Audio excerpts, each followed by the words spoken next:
బిడ్డలారా, చివరి మాటలు చెబుతున్నాను. నీ గురించి నువ్వు ఏం ఊహించుకుంటున్నావు? ఏ మాటలు పలుకుతున్నావు?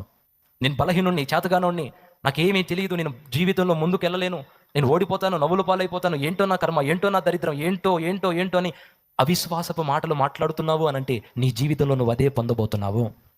ఆలోచనలు మార్చు, మాటలు మార్చు, ఆలోచనల్లో మంచిని ఆలోచించు, ఆలోచనల్లో మంచి ఊహలు పెట్టుకో. అప్పుడు తప్పకుండా అదే జరిగి తీరుతుంది. ఆమేన్, హల్లెలూయా. మనందరికీ తెలుసు కదా, అబ్రహాము ఒక్క పిల్లోడు కూడా లేనప్పుడు నీ పేరు అబ్రాము కాదు, అబ్రహాము. అయ్యా నీ పేరేంటి బాబు? నా పేరా? జనములకు తండ్రి. అయ్యా ఒక్క పిల్లోడైనా ఉన్నాడయ్యా మీకు? ఒక్కడు కూడా లేడు. కానీ మీ పేరేంటయ్యా? జనములకు తండ్రి.